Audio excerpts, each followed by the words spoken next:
हमने बचपन में ऐसे कार्टून तो ज़रूर देखे होंगे जिसमें अगर कोई कैरेक्टर किसी दूसरे कैरेक्टर के सर पे कोई हैवी ऑब्जेक्ट मारता है तो उससे उसकी याददाश्त चली जाती है।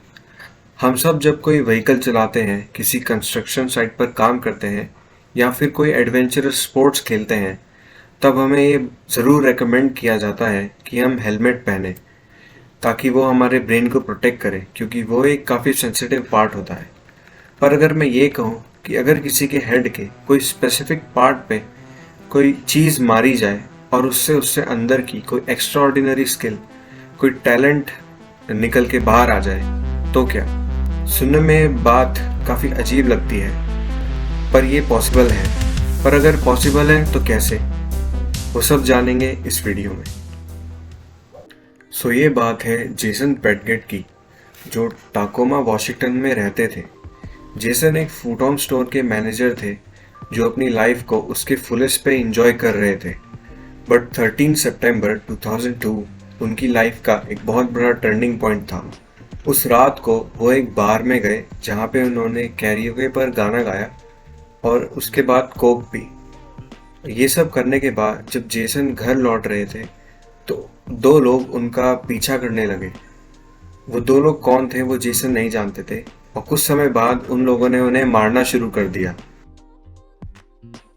उसके बाद जब उन्हें हॉस्पिटल ले जाया गया तो उन्हें वहाँ पर कंकशन और किडनी ब्लीडिंग से डायग्नोज किया।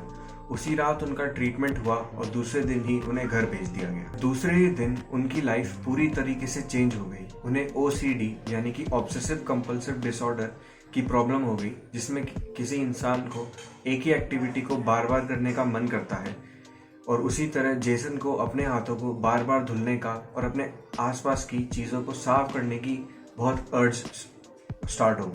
इस इंसिडेंट के बाद जेसन पूरी तरीके से एंटी सोशल भी हो गए थे। वो ना किसी से मिलते और ना ही किसी से कभी बात करते।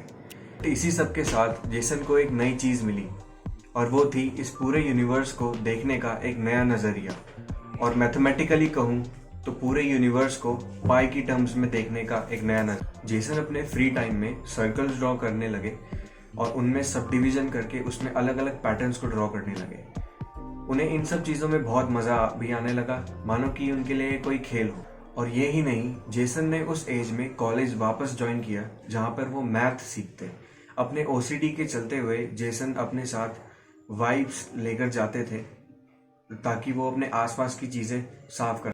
कॉलेज में उनकी एक टीचर ने उन्हें सिखाया कि कैसे वो उन सब चीज़ों को जिन्हें वो इमेजिन करते हैं वो दूसरों तो कैसे एक्सप्रेस कर सकते हैं मैथमेटिकल फार्मूलाज की हेल्प से। ये थी स्टोरी जेसन की, और वो जिस कंडीशन से गुजरे उससे कहते हैं सवांट सिंड्रोम। सवांट सिंड्रोम एक रेयर कंडीशन है जिसमें किसी को कोई मेंटल डिसेबिलिटी होती है और वो उस वजह से कोई डिफरेंट टैलेंट शो करता है किसी एवरेज इंसान से ज़्यादा। वो स्किल्स जनरली मेमोरी से रिलेटेड होते हैं, जैसे कैलकुलेशन, आर्ट या म्यूज़िक। इन लोगों में ये या तो ऑटिज्म स्पेक्ट्रम डिसऑर्डर या फिर किसी ब्रेन इंजरी की वजह से होता है। मेजॉरिटी केसेस ऑटिज्म के होते हैं और इन लोगों को ऑटिस्टिक सवांट्स कहा जाता है, और उसमें भी 1 in 200 में ही ये कंडीशन होती है।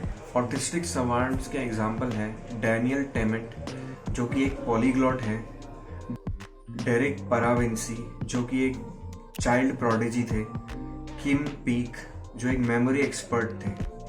ब्रेन इंजरीज के केस हैं लॉन्जो क्लेमोंस, जो कि स्कल्पचर बनाते हैं, Tony Sisoriya, music सवांट, Derek Amato, जो कि एक पायनिस्ट है।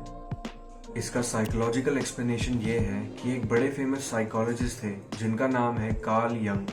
उन्होंने ये बताया था कि हम जब पैदा होते हैं तो हम अपने एंसेस्टर्स की मेमोरी इनहेरिट करते हैं, जो कि हमारे DNA में एम्बेडेड होती है, और उन्होंने इसे टर्म दिया था कलेक्टिव कॉन्शियसनेस से। और इस चीज़ का साइंटिफिक एक्सप्लेनेशन ये है, हमारे ह्यूमन ब्रेन के 3 पार्ट होते हैं, ब्रेन स्टेम, सेरिबेलम और सेरिबेरम। ब्रेन स्टेम कनेक्ट करता है बाकी 2 को स्पाइनल कॉर्ड से। सेरिबेरम ब्रेन के लार्जेस्ट पार्ट होता है और वो डिवाइड होता है लेफ्ट हेमिस्फीयर और राइट हेमिस्फीयर में। सेरिबेलम सेरिबेरम के नीचे एग्जिस्ट करता है और वो डिवाइड होता है 4 पार्ट्स में, जिन्हें कहते हैं lobes: temporal lobe, occipital lobe, parental lobe and frontal lobe. Temporal lobe होता है लर्निंग और मेमोरी के लिए, occipital for visual information, parental होता है सेंसेशन और फीलिंग्स के लिए, और फ्रंटल लोब होता है emotional expression, problem solving, language and judgement के लिए।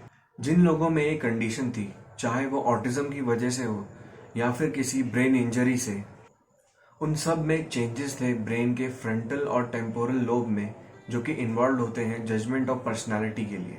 और जब उन लोगों के ब्रेन के इन पार्ट्स में चेंजेस हुए, सो वहाँ पे ब्रेन ने ही रिक्रूट किया इंटैक्ट कॉर्टिकल टिश्यूज को और वहाँ पे रिवायरिंग हुई, और इस वजह से ब्रेन के नए पार्ट की वो एबिलिटीज ओपन हो गई जो पहले एक्टिवेट नहीं थी।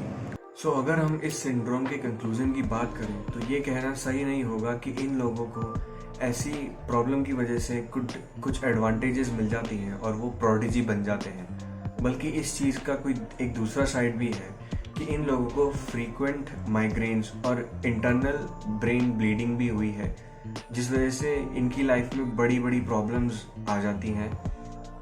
सो ये था एक्सप्लेनेशन सवांड सिंड्रोम का कि कैसे कुछ लोगों में कुछ ऐसे एक्स्ट्राऑर्डिनरी स्किल्स बाय बर्थ या फिर किसी एक्सीडेंट की वजह से आ जाते हैं जो कि किसी एवरेज इंसान में नहीं होते। मैं होप करता हूँ कि आपको ये वीडियो पसंद आया होगा। Thank you.